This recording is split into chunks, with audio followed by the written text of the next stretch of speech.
Hey, good evening, everybody. Thank you again for turning in to another video on Chris Keeter's Watch Reviews.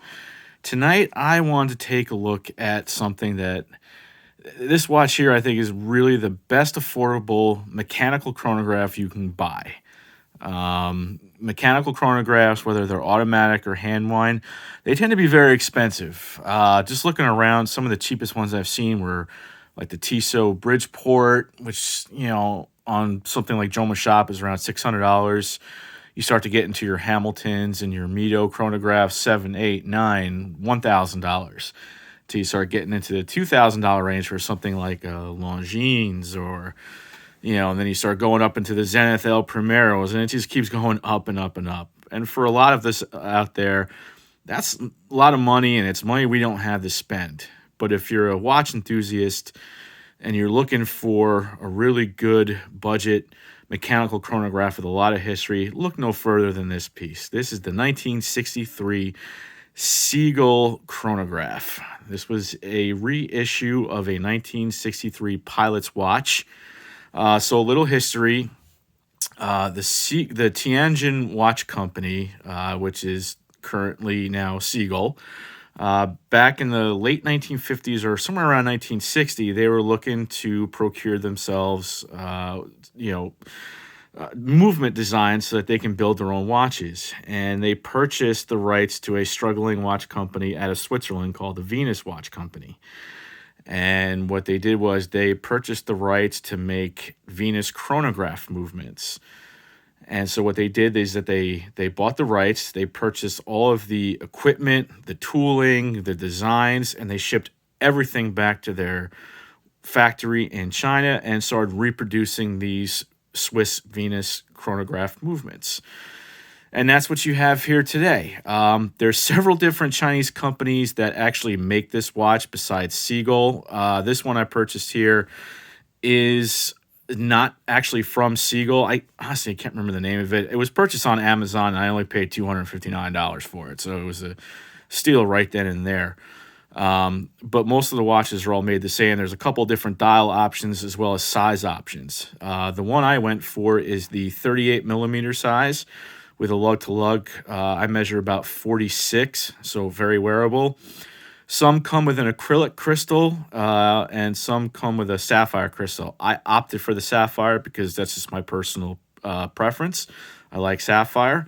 You can see here it's about case is about 13.5 mil thick, and you can see there's some slight doming there on that sapphire crystal. You got a signed crown with a Chinese star, as well as here on the dial. Let's see if I can actually maybe get a little bit of a close-up. There we go.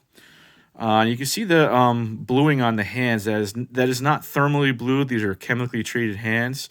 You've got gold tone applied indices, as well as the 21 Zwan at the top, which means 21 joules. So this is a 21 joule movement. And we're going to take a look at that movement right now. You see here, this is a beautifully decorated chronograph movement for the price. Once again, I don't know if those screws are thermally blued or if they chemically blued like the hands. I'm going to go ahead and say that for the price, they are probably chemically blued. But the fact, and you got some really nice striping there too on the bridge. But the fact that the movement looks as good as it does for the price is still pretty impressive in and of itself. You can actually watch the chronograph function from the rear here, which is kind of cool. So the top pusher starts the chronograph. You see that one piece came back. Now, you see here the main red second hand is ticking away. So that top pusher is going to stop it again. And then this bottom one, you'll see that piece right here reset when you hit this. See that? It's kind of cool. And you see the second hand snaps right back into place. That's the regular second hand. As you can see, it's high polished all throughout. There's some Chinese inscription here on the back. I've looked up before what it means, and it's honestly just escaped me right now. The watch came on a nylon NATO strap, but I'm not really a huge fan of NATO, so I put it on a Barton leather strap, and honestly, I think it looks pretty good. It's sort of like a distressed Barton leather strap. It It's really comfortable though, and I really like it. But if you're a fan of NATO straps, by all means, this was meant to be worn on a NATO because this is technically a reissue of a pilot's watch. Hence the bicompact chronograph feature here. So I'm going to go ahead and put it on. Wristwatch check tonight. I'm wearing my Dress KX, which I will be doing a review of this watch in a couple of weeks. I purchased it a couple of weeks ago, but I wanted to give it a good month or so before I did a review on it. So stay tuned for that. I've got that on a nice leather strap as well. We're going to go ahead and do the wrist shot here with this beautiful Seagull 1953 chronograph. Okay. And there we go. Look at that. 38 mil on my 6 3/4 inch wrist. I think it wears just absolutely, it's great.